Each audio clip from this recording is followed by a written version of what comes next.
მოგესალმებით, მოგებელო. Როგორ დღეს ვიმყოფებით საფრანგეთის ტბებზე. ცოტა მძიმე არდირელი თვაც შევესწრებით. ზუსტად თევზავთ ქარიბლაპიაძე და ცოტა მძომებზე. Რა თქმა უნდა, დაჭერა გაშვების პრინციპი თავართ აბსოლუტურად.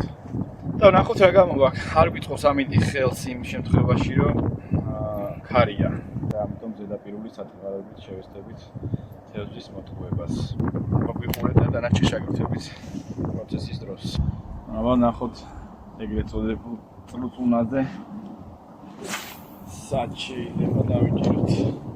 თამაში კარგი აქვს ამ სათხოვარას, მაგრამ თავარია სწორ ადგილას შევაგდო. თუ თევზი არის, აუცილებლად რეაგირებას იზამს.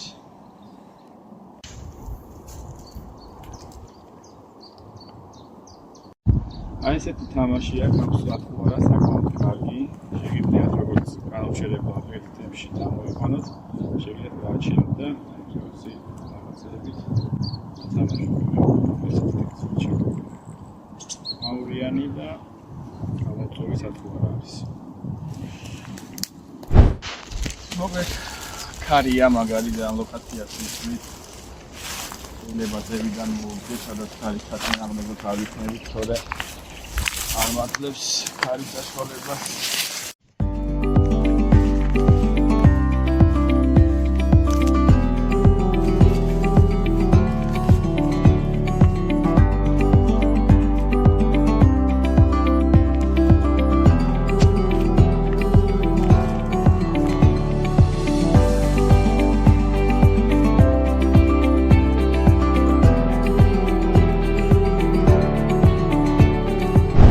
მოკლედ ერთი პრაქტიკული გაკვეთილიაც ვისწავლეთ, არის ის, რომ საფრანგეთის თევზი თუ ჩამოხვალთ, სათევზაოდ მოგეხსენებათ ეს უნდა იცოდეთ, რომ მონადირე თევზს ერთ ადგილზე არ უყარს დილიდან საღამომდე დგომა, თუ თევზი არ არის ერთ ადგილზე, უნდა შეიცვალო ლოკაცია და უყარს სიარული მოკლეს, რომ თევზი იპოვა.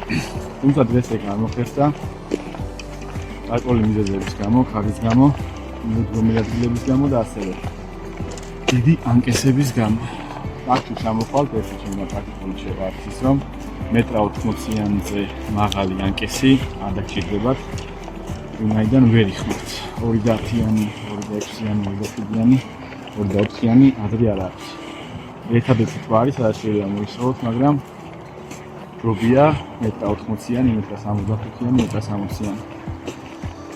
და ტესტიც 0-დან 10 გრამამდე შეგიძლიათ ამუშავოთ და 5-დან 25 გრამამდე შეგიძლიათ ამუშავოთ.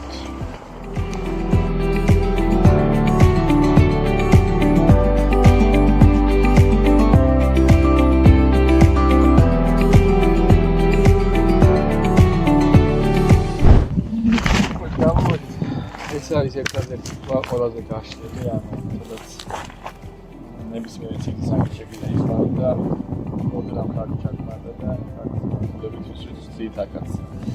საღამო არის ესეთი ახლა უნდა იყოს პერიოდში.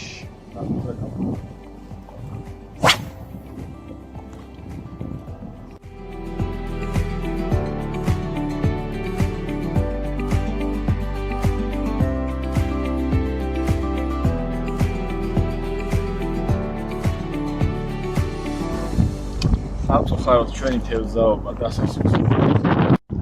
ვინაიდან ჩემი პირველი ვიდეოა, მინდოდა რომ თევზთან ერთად ყოფილიყო, მაგრამ სამწუხაროდ დღეს თევზი არ არის. ყოველ შემთხვევაში მე დავიჭირე და წავიდეთ სახლში. და პირველ ვიდეოში შემოგთავაზეთ.